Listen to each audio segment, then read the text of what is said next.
கவலைகள் கண்ணீர் எல்லாம் மறைந்து விடும். நன்றி டாடி, நன்றிப்பா.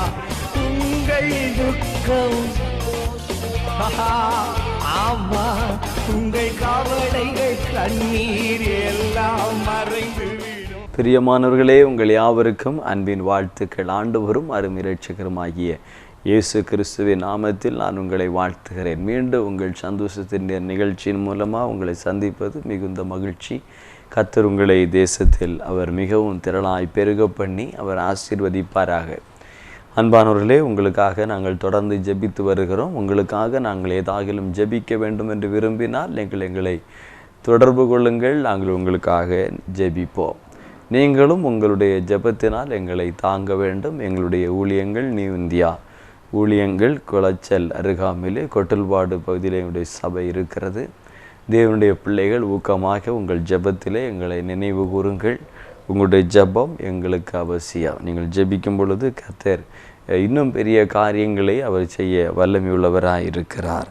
நீங்கள் எங்களை தொடர்பு கொண்டு உங்களுக்காக ஜெபிக்கும்படி கேட்ட ஒவ்வொரு காரியத்துக்காக நாங்கள் தொடர்ந்து ஜெபித்து வருகிறோம். தேவன் நன்மைகளை செய்யும் பொழுது நீங்கள் அதை எங்களுக்கு தெரியப்படுத்தி தேவனை மகிமைப்படுத்துங்கள். கர்த்தர் உங்களை ஆசீர்வதிப்பாராக. பிரியமானவர்களே, இன்றைக்கு நான் உங்களுக்கு கொண்டு வந்திருக்கிற வார்த்தை, தேவன் உங்களோடு பண்ணின வாக்கு தத்தம் நிறைவேறும். தேவன் உங்களுக்கு கொடுத்த வாக்குறுதிகள் நிறைவேறும். வாக்கு தத்தங்கள் என்பது தேவன் மனிதனுக்கு கொடுக்கிற உறுதி. நிச்சயமாய் நான் இதை உன் வாழ்க்கையில செய்வேன் என்று கடவுள் சர்வ வல்லமையுள்ள தேவன் மனிதனுக்கு பண்ணுகிற ஒரு உறுதி. உலகத்தின் மனிதர்கள் சில வார்த்தைகளை சொல்லுவார்கள். காலம் கழியும் பொழுது வார்த்தைகளை மாற்றி விடுவார்கள். மனிதன் மாறுகிறவனாகவே இருக்கிறார். ஆனால் தேவனோ அவர் மாறாதவர். தேவன் ஒரு வார்த்தையை அவர் கொடுப்பார் என்றால் அவர் ஒருபோதும் தன்னுடைய வார்த்தையை மாற்றுகிறவர் அல்ல. அவர் பொய் சொல்லுகிறவர் அல்ல. அவர் மனிதனைப் போல அல்ல. தேவன் மாறாதவராக இருக்கிற, சொன்னதை செய்து நிறைவேற்றுகிற தேவன். உன் வாழ்க்கையை செய்வேன் என்று கர்த்தர் வாக்கு கொடுத்தால் நிச்சயமாக அதை அவர் நிறைவேற்றுவார். நாம் தேவனுடைய சமூகத்திலிருந்து அநேக வாக்கு தத்தங்களை, தேவனுடைய வாக்குறுதிகளை பெற்றிருக்கிறோம். வேத புஸ்தகம் முழுவதும் ஆயிரக்கணக்கில் வாக்கு தத்தங்கள் நமக்காக தேவன் எழுதி கொடுத்திருக்கிறார். இது தகப்பன் தன் பிள்ளைக்காக எழுதி கொடுத்த வாக்குறுதிகள் அடங்கிய புஸ்தகம். நாம் ஒவ்வொரு நாளும் வேதத்தை படிக்கும் பொழுது தேவனுடைய வார்த்தைகள் நமக்கு வருகிறது. நான் உனக்கு இதை செய்வேன், நான் உனக்கு இந்த நன்மையை தருவேன், நான் உன்னோடு இருப்பேன் என்று தேவனுடைய வார்த்தைகள் நமக்கு கொடுக்கப்பட்டிருக்கிறது.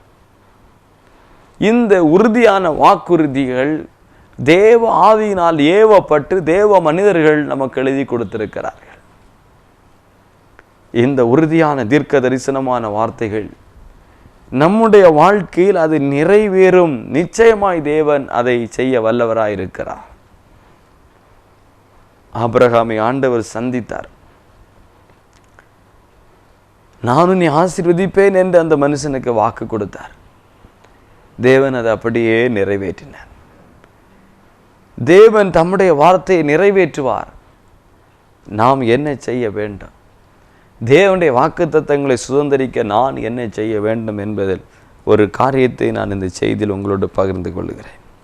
எபிரேயர் 10ஆம் அதிகாரம் 36ஆம் வசனம் சொல்லுகிறது. எபிரேயர் 10ஆம் அதிகாரம் 36ஆம் வசனம், நீங்கள் தேவனுடைய சித்தத்தின்படி செய்து வாக்கு தத்தம் பண்ணப்பட்டதை பெறும்படிக்கு பொறுமை உங்களுக்கு வேண்டியதாக இருக்கிறது. எப்பொழுது வாக்கு தத்தம் பண்ணப்பட்டதை பெறுகிறோம், வேத வசனம் தெளிவாய் சொல்லுகிறது, தேவனுடைய சித்தத்தின்படி செய்யுங்கள். தேவனுடைய சித்தத்தின்படி செய்யுங்கள். தேவனுடைய சித்தத்தை செய்ய ஒப்பு கொடுங்கள். என்னுடைய வாழ்க்கையில் தேவனுடைய சித்தம் என்ன? நான் என்ன செய்ய தேவன் சித்தமாக இருக்கிறார்? ஒவ்வொரு நாளும் இந்த நாளில் தேவனுடைய சித்தம் என்ன? நான் என்ன செய்ய தேவன் விரும்புகிறார் என்று ஆராய்ந்து நிதானித்து அறிந்து தேவ சித்தத்தின்படி செய்தால் தேவன் உங்களோடு பண்ணின வாக்குத்தத்தம் நிறைவேறும். நான் தேவ சித்தத்துக்கு இடம் கொடுக்காமல் என்னுடைய வாழ்க்கையிலே என்னுடைய சுய விருப்பங்களை, சுய ஆசைகளை, சுய இச்சைகளை நிறைவேற்றுகிற ஒரு மனிதனாக இருக்கும் பொழுது தேவன் என்னோடு பண்ணின வாக்கு தத்தம் என்னுடைய வாழ்க்கையிலே நிச்சயமாய் நிறைவேறாது. ஆபிரகாமை ஆண்டவர் சந்தித்த போது ஆதியாகமத்தின் புஸ்தகம் 12வது அதிகாரத்தில் படிக்கிறோம். ஆதியாகமம் 12:1 வசனம் இப்படி சொல்லுது. கர்த்தர் ஆபிரகாமை நோக்கி, நீ உன் தேசத்தையும் உன் இனத்தையும் உன் தகப்பனுடைய வீட்டை விட்டு புறப்பட்டு நான் உனக்கு காண்பிக்கும் தேசத்துக்கு போ. நான் உன்னை பெரிய ஜாதியாக்கி உன்னை ஆசீர்வதித்து உன் பெயரை பெருமைப்படுத்துவேன். நீ ஆசீர்வாதமா இருப்பாய் என்று ஆண்டவர் இந்த ஆபிரகாமுக்கு வாக்கு கொடுக்கிறார். நான் ஆசீர்வதிப்பேன், நீ ஆசீர்வாதமா இருப்பப்பா என்று ஆண்டவர் சொல்லுகிறார். அதுக்கு தேவன் அந்த மனுஷனுக்கு சொல்லுகிற காரியம், நான் உனக்கு காண்பிக்கும் தேசத்துக்கு போ. நீ உன் இனத்தையும் உன் தேசத்தையும் உன் தகப்பன் வீட்டையும் விட்டு நான் உனக்கு காண்பிக்கும் தேசத்துக்கு புறப்பட்டு போ என்று கர்த்தர் சொன்னார். ஆபிரகாம் விசுவாசித்தான், தேவனுடைய வார்த்தையை விசுவாசித்தான், முழு நிச்சயமாக நம்பினான். தேவன் இதை செய்து நிறைவேற்ற வல்லவராக இருக்கிறார் என்று ஆபிரகாம் உறுதியாக நம்பினான். வேதம் சொல்லுது, ஆபிரகாம் விசுவாசித்தான், அவனுடைய விசுவாசமே நீதியாக எண்ணப்பட்டது. ஆபிரகாமுடைய விசுவாசத்தில் எந்த பிரச்சனையும் இல்லை. தேவன் வாக்குத்தத்தம் பண்ணினதை நிறைவேற்ற வல்லவராய் இருக்கிறார் என்று முழு நிச்சயமாய் ஆபிரகாம் நம்பினான் என்று சொல்லி நாம் வேதத்திலே பார்க்கிறோம். ரோமருக்கு எழுதப்பட்ட நிருபம் 4வது அதிகாரம், ரோமர் 4ஆம் அதிகாரம் 21ஆம் வசனம், தேவன் வாக்குத்தத்தம் பண்ணினதை நிறைவேற்ற வல்லவராய் இருக்கிறார் என்று முழு நிச்சயமாய் நம்பி தேவனை மகிமைப்படுத்தி விசுவாசத்தில் வல்லவனானான். அப்புறம் விசுவாசிக்கிறான், தேவன் நிச்சயமாக என்னை ஆசீர்வதிப்பார், என் பெயரை பெருமைப்படுத்துவார், என்னை பெரிய ஜாதி ஆக்குவார். தேவன் கொடுத்த வாக்குறுதியை நம்பினான். அந்த விசுவாசத்தோடு மாத்திரம் ஆபிரகாம் நின்று விடவில்லை. வேதம் சொல்லுகிறது, தேவன் அவனுக்கு சொன்னதை அவன் செய்கிறான். நீ புறப்பட்டு போ என்று கர்த்தர் சொன்ன அவருடைய விருப்பத்தை, அவருடைய சித்தத்தை, அவருடைய திட்டத்தை இந்த ஆபிரகாம் செய்கிறான். அதைத்தான் எபிரேயர் 10:36 சொல்லுகிறது. நாம் தேவனுடைய சித்தத்தின்படி செய்து வாக்குத்தத்தம் பண்ணப்பட்டதை பெறும்படிக்கு, தேவனுடைய சித்தத்தை நம்முடைய வாழ்க்கையில செய்யும் பொழுதுதான் வாக்குத்தத்தம் நம்முடைய வாழ்க்கையில நிறைவேறும். ஒவ்வொரு புதிய ஆண்டு வரும் பொழுதும் நாம் வாக்குத்தத்தங்களை எதிர்பார்க்கிறோம். நல்ல விஷயம். தேவனுடைய வாக்குத்தத்தங்களை பெற்றுக்கொள்கிறோம். கர்த்தர் எனக்கு இந்த வாக்கு கொடுத்தார் என்று மகிழ்ச்சி அடைகிறோம். நான் சொல்லுகிறேன், ஒவ்வொரு நாளும் தேவனிடத்தில் இந்த வார்த்தைகளை பெற்றுக்கொள்ளுங்கள். ஒவ்வொரு முறை வேதம் வாசிக்க தேவனுடைய வாக்குத்தத்தங்களை பெற்றுக்கொள்ளுங்கள். ஒவ்வொரு முறையும் தேவனுடைய வார்த்தைகளை ஒவ்வொரு நாளும் நீங்கள் பெற்றுக்கொள்ளுங்கள். அதை சுதந்தரியுங்கள். வேதத்தில் இருக்கிற அத்தனை வாக்குத்தத்தங்களும் உங்களுடையது. அது தேவன் உங்களுக்காக எழுதி கொடுத்தது. அதை சுதந்தரியுங்கள். அதை நீங்கள் பெற்றுக்கொள்ள வேண்டும் என்பதற்காகத்தான் இறைவன் மனிதனாக இந்த உலகத்தில் வந்து தன்னை சிலுவையில் பலியாய் ஒப்பு கொடுத்தார். நீங்களும் நானும் வாக்கு தத்தத்திற்கு அந்நியராய் இருந்தோம். நீங்களும் நானும் வாக்கு தத்தத்தின் சுதந்திரவாளியாக இருக்கவில்லை. நமக்கும் தேவனுடைய வார்த்தைகளுக்கும் சம்பந்தம் இல்லாதவர்களாக இருந்தோம். காணியாட்சிக்கு புறம்பாக இருந்தோம். தேவனுடைய ஆலயத்துக்கு புறம்பாக இருந்தோம். நமக்கும் தேவனுடைய வாக்கு தத்தத்துக்கு சம்பந்தம் இல்லாமல் இருந்தோம். குமாரன் இயேசு கிறிஸ்துவின் இரத்தம் சிந்தப்பட்டபடியால், அவருடைய கல்வாரி இரத்தம் நமக்காய் சிந்தப்பட்டபடியால் நாமும் ஆபிரகாமின் ஆசீர்வாதத்துக்கு சுதந்திரவாளியானோம்.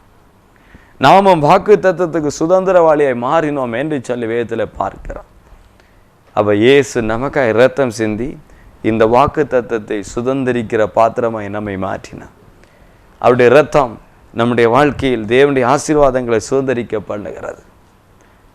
இத்தனை பாடுகளை இயேசு சிலுவையிலே பட்டு அவருடைய கடைசி சொட்டு இரத்தம் வரைக்கும் நமக்காய் சிந்தி இந்த வாக்கு தத்தங்களுக்கு நமக்கு சுதந்திரமாக்கினார். ஒவ்வொரு நாளும் இந்த வார்த்தைகளை நாம் சுதந்திரிக்க வேண்டாம். நமக்கு உரிமை இருக்கிறது. இயேசுவின் இரத்தத்தினால் நாம் மீட்கப்பட்டிருக்கிறோம். கிறிஸ்துவின் சந்ததி, ஆபிரகாமின் சந்ததி, வாக்கு தத்தத்தின் சுதந்திரவாளிகள். நாம் இதை சுதந்திரிக்க வேண்டும். ஏதோ வருஷத்தில் ஒரு வாக்கு தத்தம் மாத்திரம் அல்ல, தினமும் தேவனுடைய வாக்கு தத்தங்களை சுதந்திரியுங்கள். எப்படி அதை சுதந்திரித்துக் கொள்வது? தேவ சித்தம் செய்யுங்கள். தேவனுடைய சித்தத்துக்கு வாழ்க்கையில் ஒப்பு கொடுக்க தேவனுடைய சித்தத்தை நாம் நம்முடைய வாழ்க்கையில் நிறைவேற்ற தொடங்க தேவனுடைய வாக்குறுதிகள் ஒன்றன் பின் ஒன்றாய் நம்முடைய வாழ்க்கையில் நிறைவேறும். தேவனுடைய வாக்கு தத்தங்கள் நிறைவேற, இந்த புதிய ஆண்டில் நீங்கள் பெற்றுக்கொண்ட வாக்கு தத்தங்கள் உங்கள் வாழ்க்கையிலே நிறைவேற வேண்டுமானால் தேவ சித்தம் என்ன? நான் என்ன செய்ய வேண்டும்? ஆண்டவரே, நான் என்ன செய்ய சித்தமாக இருக்கிறீர் என்று அப்போஸ்தலனாகிய பவுல் அன்று ஆண்டவராக இயேசு கிறிஸ்துவை கேட்டது போல கேளுங்கள். ஆண்டவரே, என்ன செய்ய சித்தமாக இருக்கிறேன்? நான் என்ன செய்ய வேண்டாம்? என் வாழ்க்கையில் என்ன செய்ய வேண்டாம்? நான் எதை மாற்ற வேண்டாம்? எதை விட வேண்டாம்? எதை செய்ய வேண்டாம்? எதை நிறுத்த வேண்டாம்? தேவனிடத்தில் விசாரிங்கள். அப்பா, என்னை குறித்த உம்முடைய சித்தம் என்ன? நான் என்ன செய்ய நீர் விரும்புகிறீர்? நான் என்ன செய்ய வேண்டாம்? ஆபிரகாமை பார்த்து, நீ புறப்பட்டு போ, நான் உனக்கு காண்பிக்கும் தேசத்துக்கு போ என்று சொன்னீரே. உன் இனத்தை விட்டு, உன் தகப்பன் வீட்டை விட்டு புறப்பட்டு போ என்று சொன்னீரே. நான் என்ன செய்ய வேண்டும்? ஆபிரகாம் புறப்பட்டு போனான். தேவனுடைய வாக்கு தத்தத்தை சுதந்திரிக்கிற மனிதனாய் மாறினான். ஆண்டவர்கிட்ட கேளுங்க, ஏசப்பா, நான் என்ன செய்ய வேண்டும்? நீர் எனக்கு கொடுத்திருக்கிற வாக்கு தத்தங்களினுடைய வாழ்க்கையில் நிறைவேறுவதற்கு நான் என்ன செய்யணும்? இந்த ஆண்டு என்ன செய்யணும்? அப்பா, எனக்கு சொல்லும், நான் செய்கிறேன் என்று தேவனிடத்தில் விசாரிங்கள். நிச்சயமாய் அவர் உங்களோடு பேசுவார். அவர் பேசுகிற தேவன். அவர் ஒரு கல்லோ மண்ணோ அல்ல, இறைவன், சர்வ வல்லமையுள்ள தேவன். அவர் நம்மோடு பேசுகிற ஆண்டவர். நம்முடைய நிச்சயமாய் அவர் பேசுவார். அவர் ஜீவனுள்ள தேவன். அவர் கண்ணிருந்தும் காணாதவர் அல்ல, காதிருந்தும் கேளாதவர் அல்ல. அவர் இரக்கமுள்ள தேவன். அவர் மனதுருக்கமுள்ள தேவன். அவர் எவ்வளவு பெரியவராய் இருந்தும் சாதாரண மனிதனிடத்தில் பேசுகிற கிருபை பொருந்தினவர், நம்மோடு பேசுகிறவர். அவர் எவ்வளவு உயரத்தில் இருந்தாலும் தாழ்வில் இருக்கிற நம்மை நோக்கி பார்க்கிறவர், நம்முடைய தாழ்வில் நம்மை நினைக்கிற தேவன். அவர் பேசுவாருங்க. தேவனிடத்தில் விசாரிங்க, நான் என்ன செய்யணும்? நிச்சயமாக உங்களோடு கூட பேசுவார். நம்ம தேவனுடைய சித்தத்தை அறிந்து நம்முடைய வாழ்க்கையில் அதை நடைமுறைப்படுத்தும் பொழுது நிச்சயமாக தேவன் நம்மோடு கூட பண்ணின அந்த வார்த்தை, வாக்கு தத்துவம் அப்படியே நிறைவேறும்.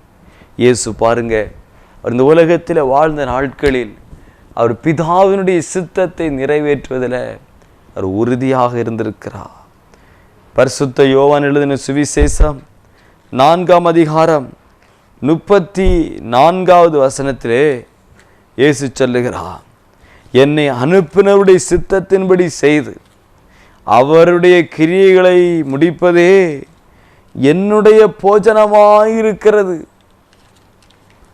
பாருங்க, என்னை அனுப்பினவருடைய சித்தத்தின்படி செய்து, என்னுடைய விருப்பம் இல்லை, என்னுடைய ஆசை இல்லை, என்னுடைய எதிர்பார்ப்பு இல்லை, நான் விரும்புறதில்லை.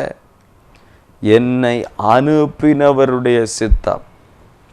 என்னை இந்த பூமிக்கு அனுப்பினாரே என் பிதாவாகிய தேவனுடைய அந்த சித்தத்தை செய்வதுதான் எனக்கு போஜனமாயிருக்குது. போஜனமாயிருக்குன்னு ஏசப்பா சொல்லுகிறார். நம்முடைய வாழ்க்கையில் நம்ம சுயமாக நம்முடைய மாம்சத்தின்படியான தீர்மானங்களை நம்ம எடுக்காமல் ஒவ்வொரு காரியத்திலையும் தேவ சித்தம், ஆண்டுடைய சித்தம் என்ன,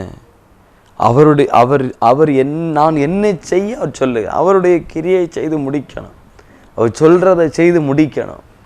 அன்று நான் என்ன செய்ய அவர் விரும்புகிறார் அதை செய்து முடிக்கணும். இன்றைக்கு நான் என்ன செய்ய வேண்டும் என்று இயேசு விரும்புகிறார். இன்றைக்கு நான் எதை செய்து முடிக்க அவர் திட்டம் வச்சிருக்கிறார்.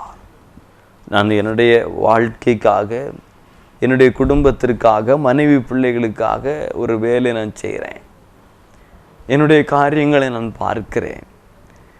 இது என்னுடைய காரியம். இது போக இதை தாண்டி இன்றைக்கு நான் என்ன செய்ய வேண்டும் என்று தேவன் விரும்புகிறார் என்று ஒரு தேவ பிள்ளை தேவனிடத்தில் விசாரிக்கணும். ஒரு ரெகுலர் லைஃப், அன்றாட வாழ்க்கை, காலையில் எழும்பி வழக்கம் போல ஆயத்தப்பட்டு ஒரு வேலைக்கு போவதும், வேலை முடிந்து வந்து ஒரு வழக்கத்தின் போல நான் விரும்பின என்னுடைய காரியங்கள் அதை பார்த்து முடித்து மறுபடியும் அடுத்த நாள் இப்படியே வருடங்கள் கடந்து போகிற ஒரு வாழ்க்கை அல்ல. நான் என்னுடைய அலுவல்களை பார்க்கிறேன், என்னுடைய காரியங்களை பார்க்கிறேன், குடும்பத்தை பார்க்கிறேன், என்னுடைய படிப்பை பார்க்கிறேன், வேலையை பார்க்கிறேன், என்னுடைய காரியங்கள் எல்லாம் நான் பார்க்கிறேன். இதன் மத்தியில் நான் என்ன செய்ய வேண்டும் என்று தேவன் விரும்புகிறார். அவருக்காக என்ன செய்ய வேண்டும் என்று விரும்புகிறார். அவர் எனக்கு என்ன வேலை இன்றைக்கு வைத்திருக்கிறார், அவர் நான் எதை செய்ய அவர் சித்தமா இருக்கிறார் என்று ஒரு தேவ பிள்ளை தன்னுடைய வாழ்க்கையில் ஆராய்ந்து அறிந்து அதை செய்ய பழகும் பொழுது அவனுடைய வாழ்க்கையிலே தேவனுடைய அவன் திட்டம் நிறைவேற ஆரம்பிக்குது. அவனுடைய வாழ்க்கையில அவன் தேவன் கொடுத்த வாக்கு தத்தத்தின் சுதந்திரவாளியாய் மாறுகிறான். நான் ஒரு மனம் போன போக்கில் ஒரு வாழ்க்கை, காலையில் எழும்பி என்னுடைய இஷ்டத்தின்படியான ஒரு ஓட்டம், எனக்கு தோணுறதையெல்லாம் செய்துட்டு நான் இருக்கிறேன் என்கிற ஒரு வாழ்க்கை அல்ல. இயேசு சொல்லுகிறார், என்னை அனுப்பினருடைய சித்தத்தின்படி செய்து அவருடைய கிரியைகளை முடிப்பதே என்னுடைய போஜனமாக இருக்கு. என் சாப்பாடே அதுதான். அவர் சொன்னதை நான் செய்யணும், அவர் என்கிட்ட சொல்லணும். ஒவ்வொரு நாளும் தேவனிடத்திலே பேசுங்கள், தேவ சத்தத்தை கேட்கிறவளாய் மாறுங்கள். நான் உங்களுக்கு சொல்லுகிறேன், தேவன் உங்களுக்கு கொடுத்த வாக்குறுதிகள், தேவன் உங்களுக்கு கொடுத்த வாக்கு தத்தங்கள் அது நம்பவே முடியாத ஒன்றா இருக்கலாம், கிரகிக்கவே முடியாத ஒன்றா இருக்கலாம். சரீரம் செத்து போன ஒருத்தனுக்கு ஆண்டவர் உன்னை பெரிய ஜாதி ஆக்குவேன் என்று வாக்கு கொடுத்தார், அப்படியே நிறைவேற்றினார்.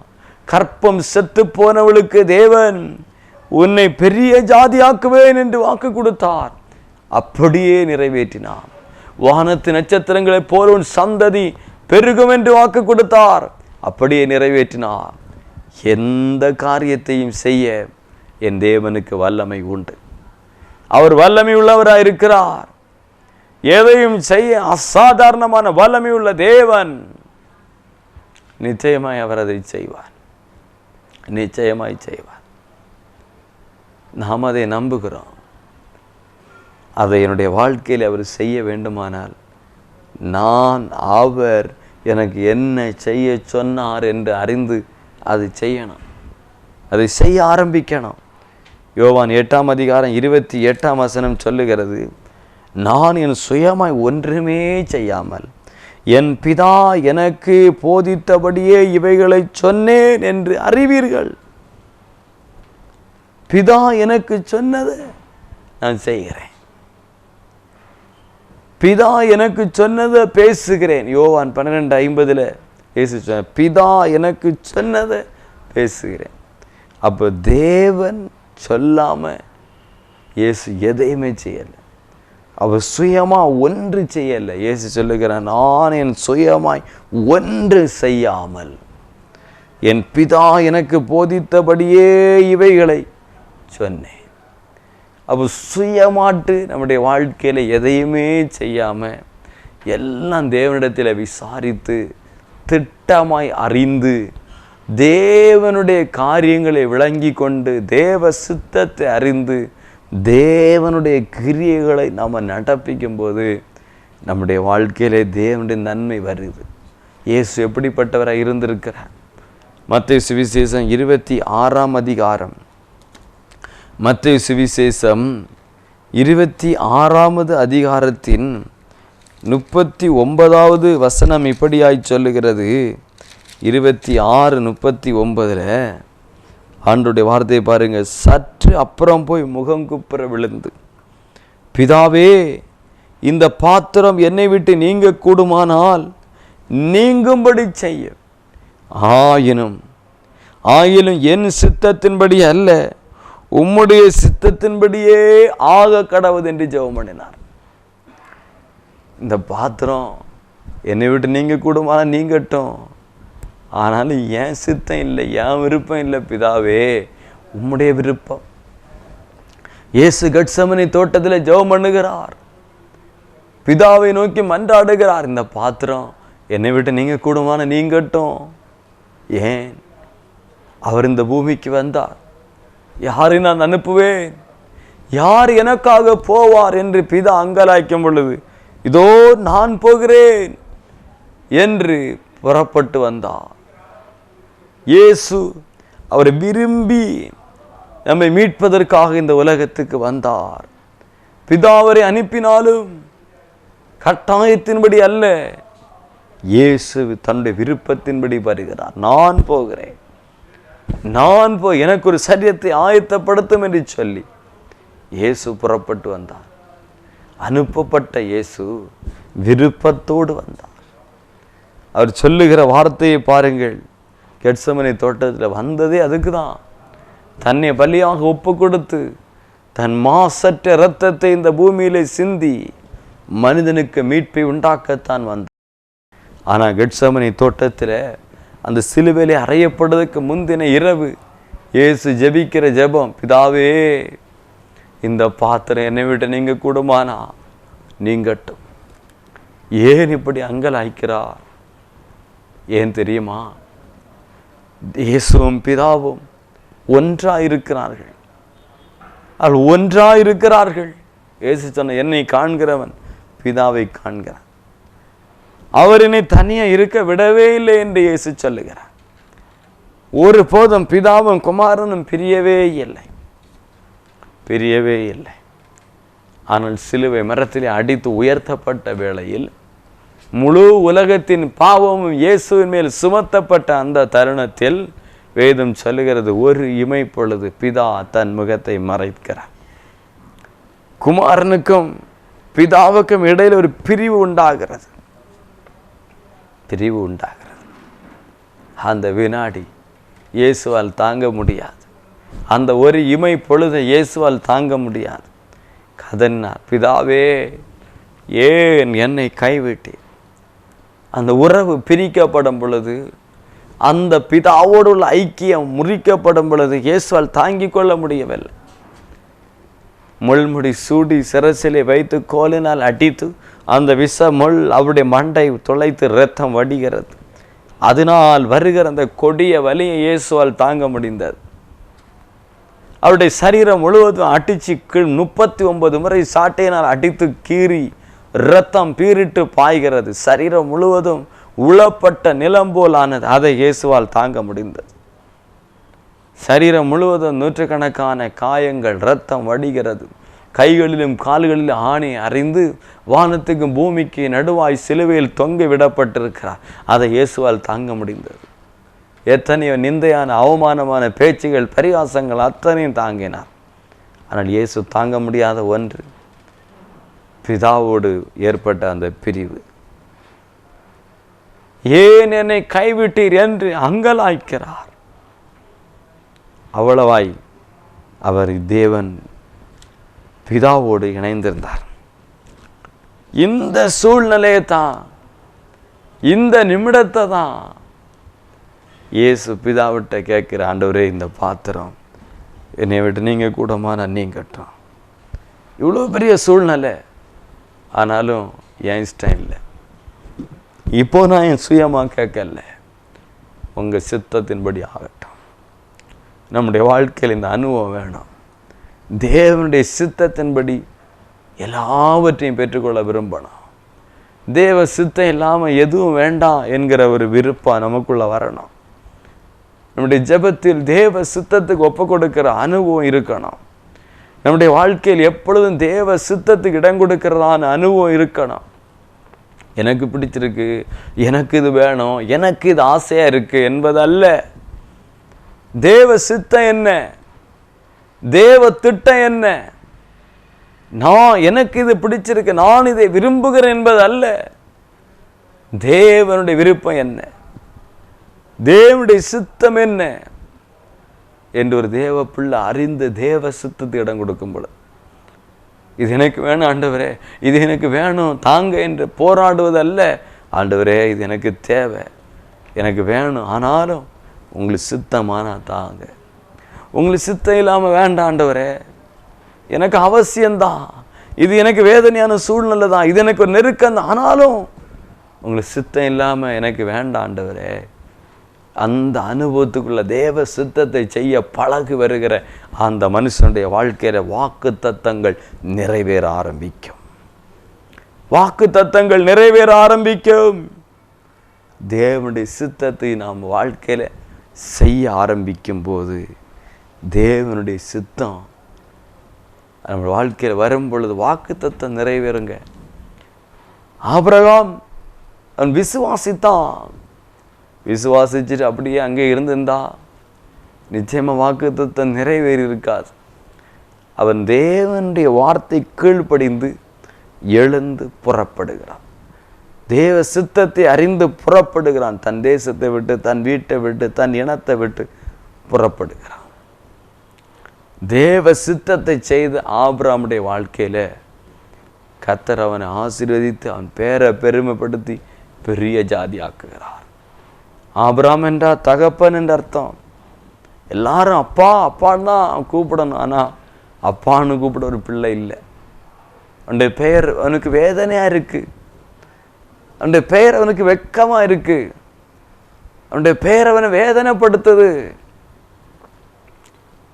இப்போ ஆண்டு அவன் பேரை பெருமைப்படுத்துவேன். இனி உன் பேர் ஆபிரகாம் இல்லை, உன் பேர் ஆபிரகாம், ஜாதிகளுக்கு தகப்பன். ஆண்டவர் பேரை மாத்துறாங்க. தேவ சித்தத்துக்கு ஒரு மனுஷன் தன்னுடைய வாழ்க்கையில் இடம் கொடுக்கும். தேவ சித்தத்துக்கு ஒரு மனுஷன் அந்த இடம் கொடுக்கும் அவனுடைய வாழ்க்கையில ஆசீர்வாதம். அவன் பெயர் பெருமைப்படுத்தப்படும். அவன் பெரிய ஜாதியாவான். வாக்குத்தத்தம் நிறைவேறும். என் அன்பான தேவனுடைய பிள்ளைகளே, தேவன் உங்களுக்கு வாக்குத்தத்தங்களை கொடுத்திருக்கலாம். அதை சுதந்திரிப்பதற்கு நீங்கள் தேவ சித்தம் செய்கிறவர்களாய் மாறுங்கள். ஜெபிப்போமா. எங்கள் நல்ல ஆண்டவரே, இந்த மகிமையான வேளைக்காக நாங்களுமே ஸ்தோத்தரிக்கிறோம். தேவனுடைய வாக்குத்தத்தங்கள் தேவ சித்தம் செய்கிறவருடைய வாழ்க்கையிலே அது நிறைவேறுகிறது என்று சொல்லி நாங்கள் எபிரேயர் 10:36 படிக்கிறோம். நீர் இந்த ஆண்டு இந்த நாட்களில் எங்களுக்கு கொடுத்திருக்கிற வாக்குத்தத்தங்களை நாங்கள் சுதந்திரிப்பதற்கு தேவ சித்தம் செய்கிறவர்களாய் மாறட்டும். என்னுடைய மனமும் மாமிசம் விரும்புகிறபடியான ஒரு வாழ்க்கை வாழ்ந்துவிட்டு தேவனுடைய வாக்குத்தத்தை சுதந்திரிக்க முடியாது. தேவன் நான் என்ன செய்ய சித்தமாக இருக்கிறார், நான் என்ன செய்ய வேண்டும், நான் எதை விட வேண்டும், எதை செய்ய வேண்டும், என்னை குறித்த தேவ திட்டம் என்ன என்று அறிந்து அதை செய்ய எனக்கு கிருபை தாரும். அப்பொழுது நான் வாக்குத்தத்தை சுதந்திரிக்கிறேன். வாக்குத்தத்தத்தின் சுதந்திரவாளியாய் மாறுகிறேன். அப்பா, அப்பொழுது என்னுடைய வாழ்க்கை ஆசீர்வாதமாய் மாறுகிறது. ஆபிரகாம் தேவ சித்தத்தை செய்தபோது அவனுடைய வாழ்க்கை ஆசீர்வதிக்கப்பட்டது. அப்படி என்னுடைய வாழ்க்கை ஆசீர்வதிக்கப்பட உதவி செய்யும். இன்றைக்கு இந்த சத்தத்தை கேட்டு ஜெபித்து கொண்டிருக்கிற ஒவ்வொரு பிள்ளைகளுக்காய் ஜெபிக்கிறேன். என்னுடைய வாழ்க்கையில வாக்குத்தத்தை நிறைவேறவில்லையே என்று அங்கலாய்த்து கொண்டிருக்கிற ஒவ்வொரு சகோதர சகோதரிகளுக்காய் ஜெபிக்கிறேன். என்னை குறித்து தேவ சித்தம் என்ன, நான் எதை செய்ய வேண்டும் என்று தேவன் விரும்புகிறார், நான் தேவனுடைய எந்த கிரியைகளை செய்ய அவர் சித்தமாக இருக்கிறார் என்று அறிந்து தேவனுடைய சித்தங்களை செய்வதற்கு ஒவ்வொரு பிள்ளைகளுக்கும் கிருபை தாரும். ஒவ்வொருவரையும் ஆசீர்வதியும். ஒவ்வொருவருக்கு நன்மை உண்டாகட்டும். ஒவ்வொருத்தருடைய வாழ்க்கையிலே வாக்குத்தத்தங்கள் நிறைவேறட்டும். இயேசுவின் நாமத்தில் ஜெபிக்கிற நல்ல பிதாவே, ஆமென், ஆமென். பிரியமானவர்களே, உங்கள் வாழ்க்கையில் தேவ சித்தம் என்ன, நான் என்ன செய்ய ஆண்டவர் சித்தமாக இருக்கிறார், இன்றைக்கு நான் எதை செய்ய வேண்டும் என்று தேவன் விரும்புகிறார். ஒவ்வொரு நாளும் உங்கள் வாழ்க்கையில் தேவனுடைய கிரியைகளை செய்ய பழகுங்க. இன்றைய கர்த்தர் என் இடத்துல இதை செய்ய சொன்னார் என்று ஒவ்வொரு நாளும் ஏதாகலும் ஒரு காரியத்தை அவருக்காய் செய்யுங்கள். இன்றைக்கு என் இடத்துல ஜெபிக்க சொன்னார் என்று அறிந்தால் ஜெபியுங்கள். இன்றைக்கு இந்த நபரை சந்திக்க சொன்னார் என்றால் சந்தியுங்கள். இன்றைக்கு இந்த ஊழியத்தை செய்ய சொன்னார் என்றால் அதை செய்யுங்கள். இன்றைக்கு இதை கொடுக்க சொன்னார் என்றால் அதை கொடுங்கள். தேவன் இன்றைக்கு உங்களிடத்தில் என்ன கிரியை செய்ய விரும்புகிறாரோ அதை செயல்படுங்கள். உங்களுடைய வாழ்க்கையிலே தேவனுடைய சித்தம் எது என்று அறிந்து அதை செய்ய ஆரம்பியுங்கள். அப்பொழுது உங்களோடு தேவன் பண்ணின வாக்குத்தத்தம் நிச்சயமாக நிறைவேறும். உங்கள் துக்கம் சந்தோஷமாய் மாறும். ஆமென். ஆமென். உங்கள் துக்கம் சந்தோஷமாய் மாறும். உங்கள் கவலைகள் கண்ணீர் எல்லாம் மறைந்து விடும். நன்றி டாடி, நன்றிப்பா. உங்கள் துக்கம் ஆமா, உங்கள் கவலைகள் கண்ணீர் எல்லாம் மறைந்து விடும். உங்கள் துக்கம் சந்தோஷமாய் மாறும். உங்கள் கவலைகள் கண்ணீர்